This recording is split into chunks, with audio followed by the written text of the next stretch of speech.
Hey guys, welcome back to my channel. നമ്മളപ്പോൾ ഇന്ന് Ghajini release ചെയ്തിട്ടുണ്ട്. അത് കാണാൻ വേണ്ടി ഫോറമോൾ PVR വന്നിരിക്കുകയാണ്. 6:40ക്കാണ് ഷോ. അപ്പോൾ ഷോ തുടങ്ങാറായി. കണ്ടിട്ട് എങ്ങനെ ഉണ്ടെന്നുള്ള എക്സ്പീരിയൻസ് ഞാൻ പറയാം. ഞാനിത് കുറേ പ്രാവശ്യം റിവോച്ച് ചെയ്തിട്ടുള്ള മൂവിയാണ്.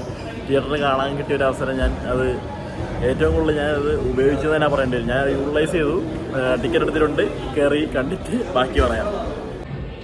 സോ നമ്മുടെ സ്ക്രീൻ 6-ലാണ് പടം. ഞാൻ ഇതിനു മുമ്പ് 6-ലോ 7-ലോ എവിടെയൊക്കെ കയറിയിട്ടുണ്ട്.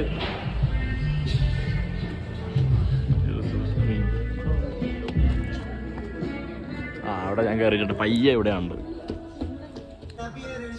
ഏറ്റവും മുകളിലാണ് കേട്ടോ. K6. ഈ സ്ക്രീനിൽ തന്നെയാണ് ഞാൻ പയ്യെ കണ്ടത് കേട്ടോ. ഇതേ സീറ്റിൽ തന്നെയായിരുന്നു എന്നാണ് എൻ്റെ ഓർമ്മ.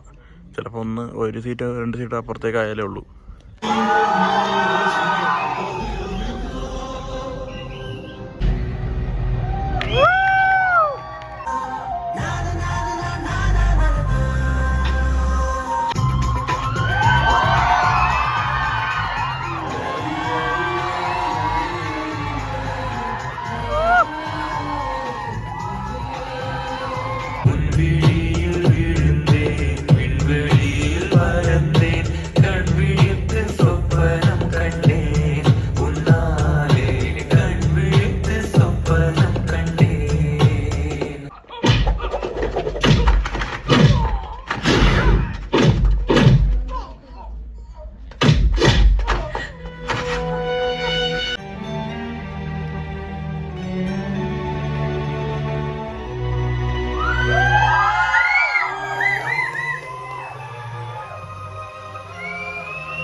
അപ്പോൾ ഇന്നലെ രാത്രി സിനിമ കഴിഞ്ഞ് വീട്ടിലെത്തി, ടയേർഡായി.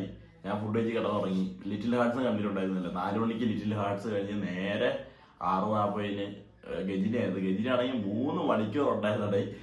പക്ഷെ ലാഗൊന്നും അടിച്ചില്ല. എന്നാലും ആ ഒരു ഇരിപ്പ് ശരിക്കും ഫീൽ ചെയ്തു. പടം നമുക്കറിയാം എത്രത്തോളം എന്റർടൈനിങ് ആണെന്നും നമ്മൾ എത്ര പ്രാവശ്യം കണ്ട് എനിക്ക് പോലും അറിഞ്ഞുകൊണ്ടിരുന്നു. ഞാൻ പണ്ട് CD ഉണ്ടായിരുന്നു, പിന്നെ കോവിഡിന്റെ സമയത്ത് യൂട്യൂബിൽ കണ്ട്, പിന്നെ ഇടയ്ക്കിടയ്ക്ക് തോന്നുമ്പോഴൊക്കെ പാട്ടൊക്കെ എടുത്ത് വെച്ച് കേൾക്കും.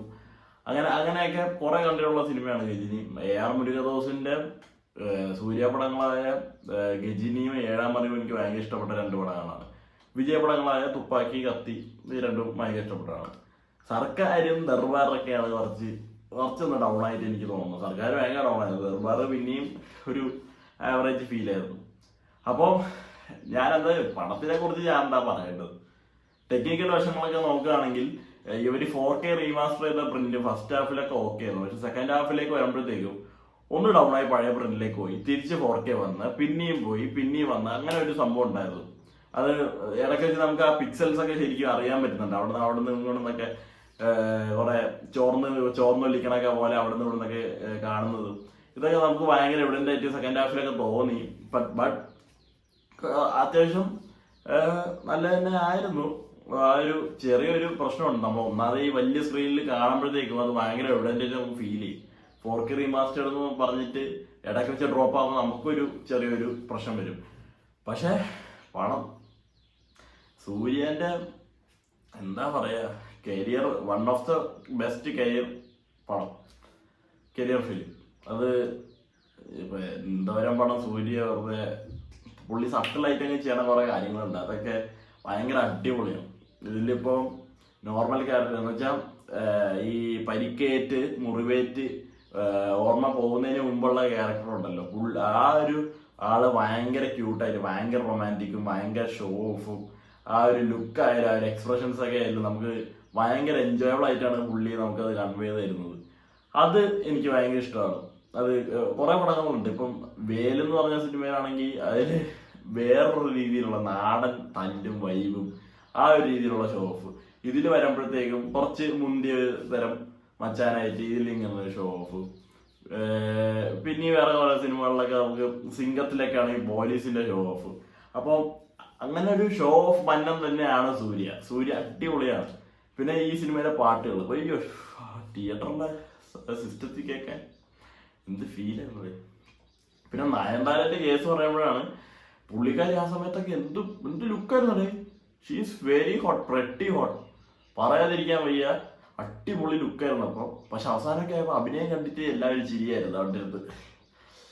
പ്രത്യേകിച്ച് മറ്റേ ഫാക്ടറി നീ കൊല പണ്ണ വേണ്ടവൻ ഇங்கே ഇറക്കുന്ന ഒച്ചത്തെ വിളിച്ചപ്പോൾ മിഷൻ നിന്നുള്ള സീനൊക്കെ എല്ലാവരും ഒന്ന് മുട്ട ചിരിയായിരുന്നു.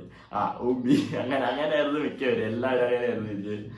ബട്ട് ആ പടത്തിൽ പുള്ളിക്കാരി എന്നെ ലുക്കായിരുന്നു, പറയാതിരിക്കാൻ വയ്യ. ആൻഡ് അസിൻ്റെ കേസ് പിന്നെ പറഞ്ഞേ ഇപ്പൊ പിന്നെ കാണാൻ കിട്ടാറില്ല. ഞാൻ വളരെ ചുരുക്കം പടങ്ങളെ അസിൻ്റെ ഞാൻ കണ്ടിട്ടുള്ളൂ. അതിൽ ഒരു ബെസ്റ്റ് മൂവി, ബെസ്റ്റ് ഏറ്റവും ആ പുള്ളിക്കാരുടെ കരിയർ ബെസ്റ്റ് ഫിലിം ഇതാണെന്ന് തോന്നുന്നു. പിന്നെ പോക്കിരി ഉണ്ടെന്ന് തോന്നുന്നു. സൂര്യന്റെ പിന്നെ ആ ഒരു ഷോർട്ട് ടൈം മെമ്മറി ലോസ് വന്നതിന് ശേഷമുള്ള ആ ഒരു ക്യാരക്ടർ അടിപൊളിയാണ്.